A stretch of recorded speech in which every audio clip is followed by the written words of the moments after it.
Halo Pak Hari, selamat datang di podcast Huma Itah. Dan tentunya kembali lagi bersama saya Roy Lando. Kali ini kita hadir dalam suasana yang penuh kedamaian dan juga refleksi. Karena kita akan membahas salah satu hari besar keagamaan yang penuh makna, yaitu Hari Raya Waisak. Nah, Pak Hari, Hari Raya Waisak ini menjadi momen penting ya bagi umat Buddha untuk mengenang 3 peristiwa agung dalam kehidupan Sang Buddha. Tapi lebih dari sekedar perayaan, Waisak juga membawa pesan universal tentang kesabaran, cinta kasih, dan juga perdamaian. Nah, pada kesempatan ini kita akan membahas lebih ya mengenai makna Waisak, dan di sebelah saya sudah hadir ada narasumber kita yang sangat kompeten, yaitu Bapak Supriyono SAG MPD. Bagaimana kabarnya Pak? Wah, baik, luar biasa. Luar biasa Pak ya. Oke. Nah, beliau ini Kulap Hari adalah penyuluh agama Buddha dari Kementerian Agama Kota Palangkaraya. Dan untuk itu tetap bersama kami di podcast Huma Itah, rumah kita, suara kita, dan untuk kita. Baik, langsung saja kita ngobrol bersama Bapak Supriyono. Namo Buddhaya, Pak Supriyono. Namo Buddhaya, Mas ya. Ya, Pak Supriyono. Ini kita mungkin ngobrol secara lintas agama ya, Pak ya. Oke, bisa. Karena ini juga kali pertama saya datang ke vihara, Pak. Sebelumnya tidak pernah. Pengalaman. Kita ucapkan terima kasih sudah menerima kami, Pak ya. Dan mungkin Pak Supriyono bisa menjelaskan nih, Pak, secara singkat apa yang diperingati dalam Hari Raya Waisak oleh umat Buddha. Mungkin ini juga suatu informasi untuk pahari-pahari semua kita yang sedang menyaksikan kita atau mendengarkan kita pada kesempatan ini. Boleh silakan Pak. Baik, terima kasih. Sebelum saya menjelaskan tentang ini, saya menyapa dulu saudara-saudara yang berbahagia dimanapun berada. Selamat merayakan Hari Waisak. Dan tidak lupa kita sama-sama mengagungkan nama junjungan guru kita, Namo Tassa Bhagavato Arahato Sama Sang Buddhassa, Namo Tassa Bhagavato Arahato Sama Sang Buddhassa, Namo Tassa Bhagavato Arahato Sama Sang Buddhassa. Baik, mengenai pertanyaan tadi, Mas ya, jadi Waisak ini asalnya dari kata Waisaka. Jadi artinya bulan kelima. Jadi kalau kita melihat di nasional kita itu bulan Mei berarti kan itu. Nah, jadi Waisak ini adalah memperingati 3 peristiwa agung. Oke. Jadi peristiwa agung itu adalah peristiwa kehidupan guru Buddha atau Sang Buddha. Jadi peristiwa yang pertama adalah peristiwa kelahiran beliau di Taman Lumbini. Kemudian peristiwa yang kedua adalah peristiwa mencapai pencerahan atau kebudaan di Buddha Gaya atau di bawah pohon Bodhi. Kemudian peristiwa yang ketiga adalah peristiwa parinibbana atau parinirwana. Jadi beliau meninggal pada di Kusinara. Nah, itu 3 peristiwa itu yang kita peringati. Jadi mungkin itu untuk makna poinnya. Waisak ya begitu ya. Jadi kelahiran Buddha mencapai parinibbana, mencapai ya parinibbana yang terakhir, yang kedua adalah mencapai pencerahan. Oke, baik. Berarti sama kayak di agama Kristen itu ada hari lahirnya Tuhan Yesus ya. Ini ada hari lahirnya Buddha begitu Pak ya? Iya, betul. Oke, baik. Nah, mungkin Pak Hari bisa dapat ya poin dari hari Waisak karena kita juga sama-sama belajar bersama Bapak Supriyono ya. Dan maknanya nih Pak bagi kehidupan spiritual umat Buddha Pak, bisa dijelaskan Pak? Baik. Jadi tentu peringatan Waisak ini tentu menambah keyakinan atau sada di dalam kita melaksanakan Trisuci Waisak tadi. Nah, harapannya tentu dengan meningkatkan keyakinan atau sada tadi, tentu kita akan menjadi lebih baik dari hari ke hari. Nah, di dalam agama Buddha, keyakinan itu keyakinan terhadap Triratna, yaitu Buddha, Dhamma, dan Sangha. Tri itu 3, Ratna itu mustika atau permata. Jadi kita berkeyakinan kepada Buddha. Buddha itu siapa? Buddha adalah guru. Guru kita, guru umat Buddha yang telah menemukan ajaran, menemukan kebenaran yang disebut dengan Dhamma. Nah, Dhamma ini sebenarnya sudah ada. Sang Buddha tidak ada pun Dhamma ini ada. Tetapi kalau tidak ditemukan kan tidak bisa diajarkan.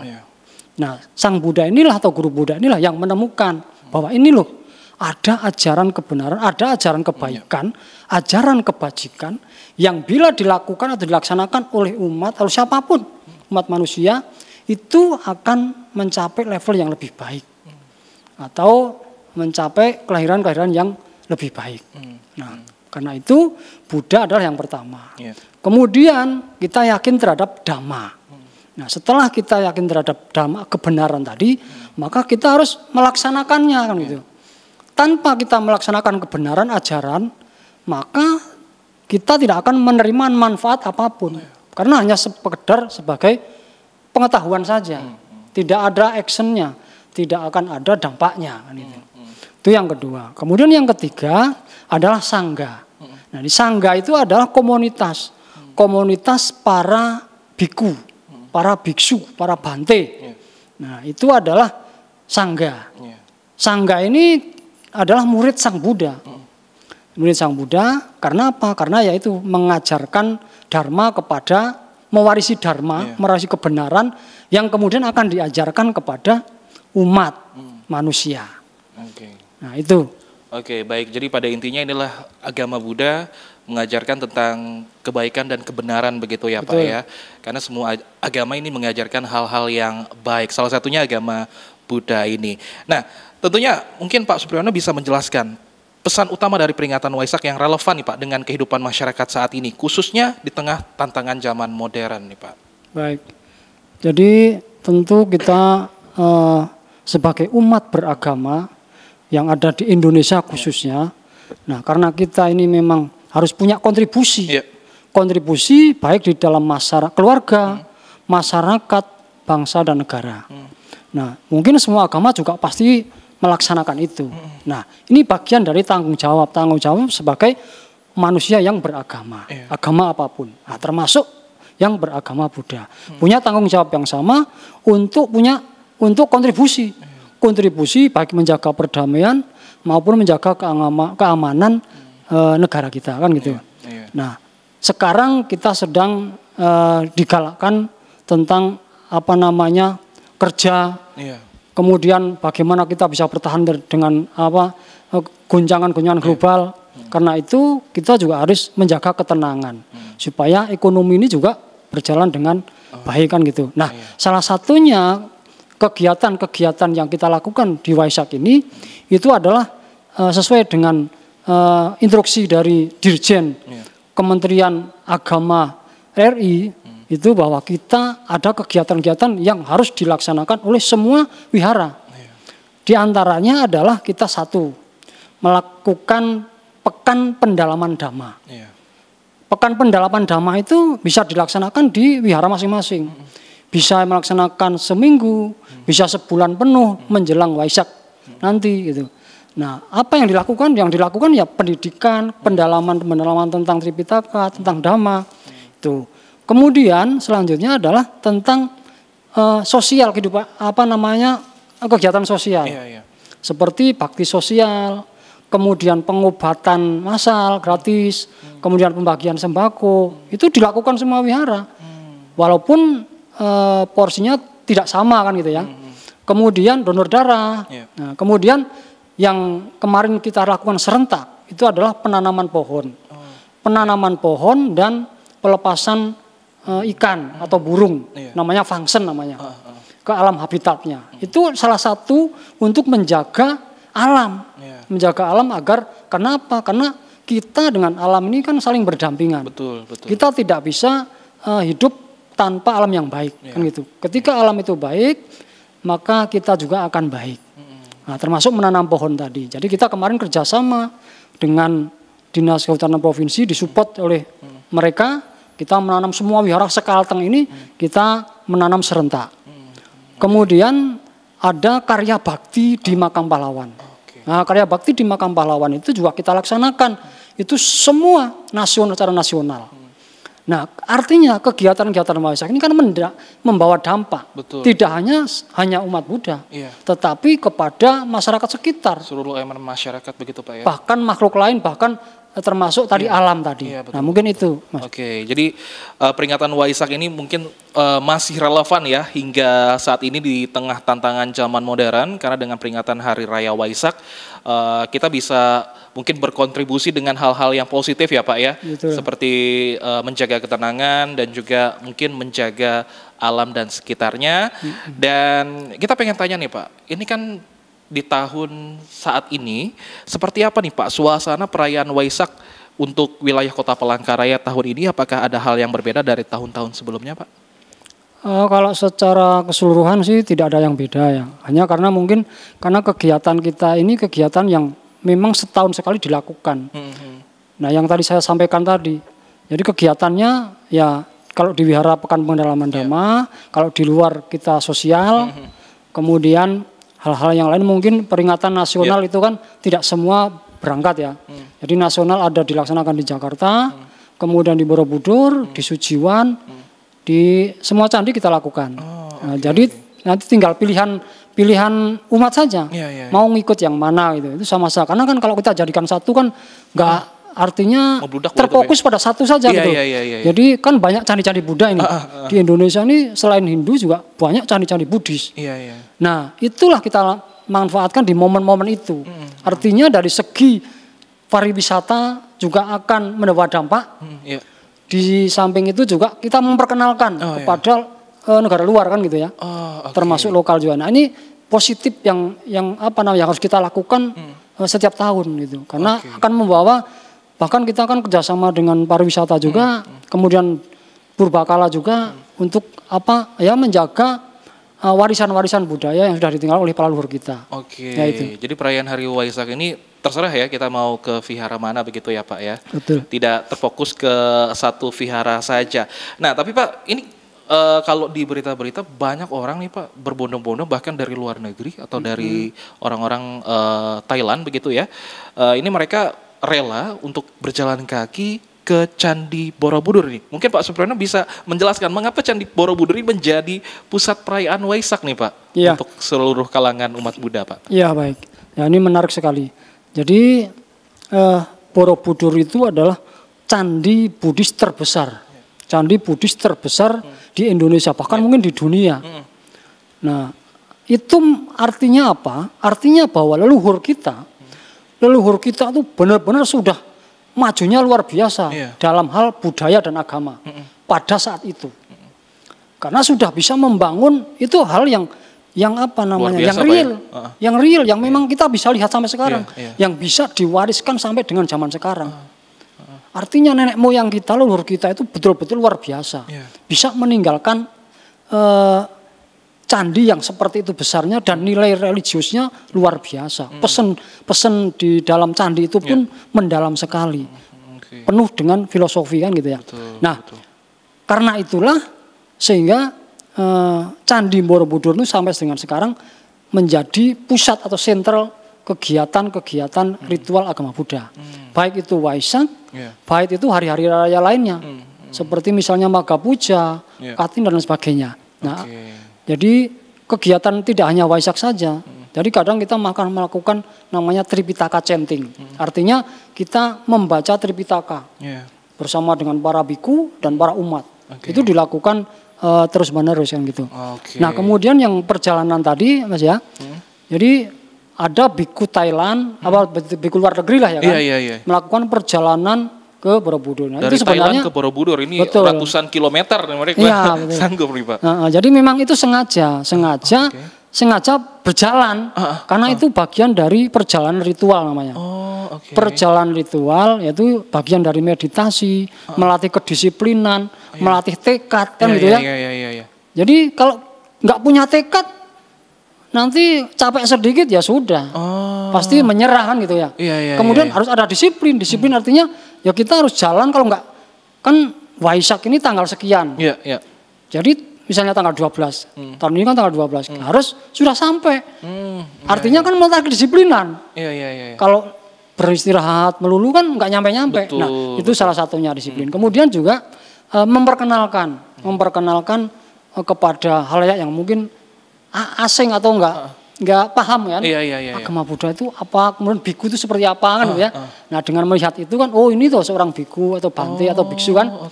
Kemudian cara makannya gimana? Cara makannya kan beliau nggak bisa beli, nggak bisa. Beli minta nggak bisa. Kalau ada orang ngasih baru makan. Kalau nggak ada orang ngasih nggak makan. Oh itu kenapa bisa seperti itu Pak? Ya memang itu apa? Itu namanya sila. Sila itu aturan yang sudah diambil. Baik. Jadi seorang biku itu dia tidak boleh membeli, tidak boleh minta. Iya. Kalau dikasih baru makan. Berarti kalau nggak ada yang ngasih mereka bisa menahan lapar begitu ya Pak? Iya. Karena itu kan harus diperkenalkan. Iya. Ketika suatu saat ketemu biku itu ya kita kasih. Karena kalau nggak dikasih nggak bakalan minta. Gitu. Baik. Ini mungkin satu informasi penting juga ya untuk orang-orang awam ya yang mungkin ketemu sama biku yang melakukan perjalanannya begitu ya. Karena ini hampir sama kayak film Sun Gokong begitu ya. Oke. Dan tentunya Pak Supriyono, ini kan hari Waisak, apakah ada meditasinya juga Pak? Karena kan agama Buddha juga ada melakukan ritual meditasi. Apakah ini ada Pak? Iya. Nah, jadi justru malah meditasi ini yang paling penting. Baik. Jadi di dalam agama Buddha itu ada ajaran itu namanya sila. Sila, samadhi, dan panya. Nah 3 ini merupakan rangkaian. Rangkaian yang tidak bisa dipisahkan. Makanya setiap ada kebaktian di wihara, itu di wihara manapun, itu pasti ada namanya baca parita atau baca sutra, baca Tripitaka tadi. Tripitaka itu maksudnya pesan Sang Buddha yang kita bacakan ulang. Sudah, habis itu kita ada namanya dana paramita. Habis itu meditasi, ada meditasi. Kemudian setelah meditasi ada namanya pemberkahan. Jadi kita mendoakan kepada sanak sekeluarga, kepada kita semua, kepada leluhur dan kepada semua makhluk. Nah itu. Kemudian meditasi itu tujuannya apa? Memang meditasi ini kan tadi saya sampaikan sila, samadhi, dan panya. Jadi 3 rangkaian yang memang wajib harus dilakukan. Sila itu kalau umat awam itu ya punya namanya patokan hidup. Jadi contoh misalnya tidak boleh membunuh, sila pertama, tidak boleh membunuh, tidak boleh mencuri, tidak boleh berbohong atau berkata kasar, kemudian tidak boleh melakukan hubungan yang bukan sama istri, kemudian tidak makan dan minum yang menyebabkan lemahnya kesadaran. Nah itu bagian dari sila. Kalau itu sudah dilakukan, maka baru bisa melaksanakan meditasi dengan baik. Artinya sila ini sebagai pondasi, pondasi supaya meditasi ini bisa apa? Bisa cepat masuk, bisa cepat berhasil gitu. Karena kalau sudah melaksanakan sila kan rasa kekhawatiran tidak ada, rasa tenang juga ada. Jadi ketika kita duduk, kita mulai meditasi itu akan nyaman. Nah setelah meditasi nanti tentu yang diharapkan adalah perkembangan batin. Kalau fisik kan enggak, karena meditasi itu ya melatih batin supaya tenang, supaya kekotoran-kotoran batin yang ada itu kita bersihkan. Yang tadinya sering emosi, cepat emosi, sering berbohong segala macam, ya itu ya harus dikikis. Itu secara tersendiri nanti kalau meditasinya berhasil pasti akan membawa dampak yaitu kebijaksanaan, panya tadi. Baik, ini pertanyaan yang menarik nih Pak. Mungkin seperti yang Bapak bilang tadi, kita harus menyucikan hati dan pikiran kita, lalu meditasi. Bagaimana kalau sebaliknya Pak? Kalau pikiran kita lagi kacau, dengan meditasi kita bisa tenang begitu Pak? Apakah bisa seperti itu Pak? Nah, jadi gini, orang berpandangan bahwa kalau kalian pikirannya lagi kemerungsung, lagi apa, meditasi supaya tenang. Justru itu susah. Karena untuk meditasi harus tenang dulu. Artinya apa? Ya makanya kan saya bilang sila itu sebagai pondasi. Jadi perbuatan kita harus baik dulu. Kemudian kalau kita sering berbuat baik kan tenang rasanya. Nggak ada kekhawatiran, nggak ada ketakutan, nggak ada keraguan. Itu kan. Kalau kita sering berbuat salah saja kan pasti ada kekhawatiran, kegelisahan, dan tidak terkendali. Karena itu harus dijaga dulu, perilaku dulu. Kalau sudah perilaku dijaga, baru kita bisa masuk di dalam meditasi. Jadi meditasi itu tidak hanya duduk diam saja. Kalau hanya duduk diam saja, nanti mengelamun pasti. Ngelamun, kalau nggak ngelamun ya malah apa namanya? Jadi menghayal. Oh iya. Kalau nggak menghayal ya tidur. Nah itu. Jadi nggak ada manfaatnya. Jadi meditasi itu artinya fokus pada satu objek. Oke. Contoh misalnya pernapasan. Iya. Jadi pernapasan kan kita semua yang hidup ini kan pasti punya napas. Betul.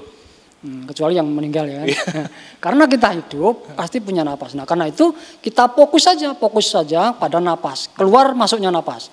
Jadi tidak usah dibikin-bikin. Pokoknya biarkan saja napas ini keluar masuk seperti biasa. Mengalir seperti adanya. Tapi kita hanya fokus saja menyadari. Oh ini napas saya lagi keluar. Napas saya lagi masuk. Menyadari saja. Nanti kan pikirnya kemana-mana tuh. Tadi saya ngerjakan ini belum selesai. Tarik lagi. Tarik lagi ke napas. Supaya fokus. Nanti mulai lagi. Nanti pikiran pasti liar itu. Kemana-mana lagi. Waduh. Saya masih banyak, misalnya kerjaan atau saya ada rapat dengan ini segala macam-macam kan, atau wah ada jemuran belum saya angkat, mau hujan, tarik lagi, gitu. Jadi itu baru tahap belajar pasti susah. Kalau sudah, karena meditasi ini harus rutin, baru bisa baik. Nah, jadi harus pelan-pelan. Baik, jadi ini juga pelajaran ya untuk hari semua saat ada masalah dan problem itu harus diselesaikan terlebih dahulu ya. Lalu bisa melakukan meditasi. Kalau orang-orang selain agama Buddha, apakah bisa melakukan meditasi juga, Pak? Oh, sangat bisa. Jadi gini, saya sampaikan bahwa Dharma itu, kebenaran itu bukan hanya milik agama Buddha sebenarnya. Jadi agama Buddha itu ada atau enggak ada, Dharma itu tetap ada. Baik. Nah, kebetulan Dharma itu kan yang menemukan Sang Buddha. Akhirnya kita sebagai murid dari penganut dari ajaran Buddha mengklaim bahwa kita agama Buddha. Tetapi ajarannya itu bisa untuk mencerahkan siapa saja. Asalkan melakukan seperti Dharma. Contoh, misalnya kan ada namanya dana. Dana itu pemberian. Pemberian itu kan semua orang bisa melakukan. Betul. Kalau kita sering memberi, maka kita pasti rezekinya akan banyak. Betul. Karena apa? Karena memberi itu adalah bibit dari rezeki. Sedangkan kerja keras itu adalah prosesnya. Ketika kita sudah punya bibitnya, kita tanam di tanam yang subur, kita siram, maka buahnya pasti akan lebat. Artinya kita bekerja keras setelah punya bibit tadi, kita berbuat baik. Kita kemudian melakukan pekerjaan yang baik, tidak menipu, kemudian kerja keras. Kemudian memakai ilmu kan, kerja kan harus ada ilmunya. Itu bagian dari menanam tadi, menyiram tadi. Pasti nanti akhirnya buahnya bagus. Nah, ini kan tidak hanya monopoli umat Buddha. Semua yang memberi pasti akan mendapatkan rezeki yang banyak. Itu dari satu kata memberi. Kemudian belum yang lain. Contoh, misalnya saya tidak pernah menyakiti orang, maka orang juga tidak akan menyakiti, kita tidak akan disakiti orang. Betul. Karena apa? Karena kita itu bagian dari karma. Kamu berbuat, maka kamu akan memetik hasilnya. Siapa yang berbuat, dia akan mendapatkan buahnya. Kan itu. Jadi artinya tidak hanya umat Buddha.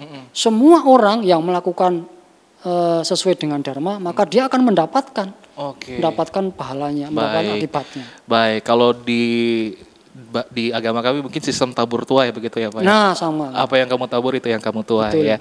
Nah Pak Supriyono, dalam konteks pembinaan umat nih Pak, bagaimana nih peran penyuluh agama seperti Bapak Supriyono ini dalam membantu masyarakat memahami makna Waisak secara mendalam nih Pak? Baik, jadi kalau sekarang di era digital ini kan paling gampang Mas ya. Sekarang kalau kita hanya ceramah di dalam forum saja, orang akan bosan. Betul. Tidak seperti zaman dulu. Nah, sekarang ini orang kita ceramah, orang megang HP, jadi percuma juga. Ya artinya kita harus sesuai dengan perkembangan zaman juga, menyesuaikan kan gitu ya. Jadi penyuluhan sekarang ini kita sudah ada namanya, kalau di dalam program Dirjen Bimas Buddha itu ada namanya one day one content. Apa itu, jadi Pak? satu hari satu konten. Nah, kontennya misalnya itu sudah ditentukan. Temanya misalnya apa hari ini. Nah, temanya ini, ya sudah seluruh penyuluh Indonesia ini membuat konten masing-masing dengan followernya masing-masing, dengan kebinaannya masing-masing. Nah itu dampaknya malah akan luar biasa. Oke. Itu baru satu konten. Kemudian juga kan kita punya namanya media masing-masing. Baik itu IG, Facebook dan segala macam, TikTok dan macam-macam. Nah, itu bisa kita manfaatkan. Belum lagi ya seperti lembaga-lembaga penyiaran publik. Baik RRI, kemudian TV-TV swasta maupun nasional. Nah, itu kita saling kerjasama. Oke. Nah, jadi jangkauannya lebih luas, kosnya lebih murah dan tidak ribet, gitu kan? Tetapi hasilnya luar biasa. Iya. Contohnya seperti kita ini. Nah, gitu. Menyesuaikan ya dengan seperti yang Pak Supriyono bilang tadi, one day, one content. Ya, betul.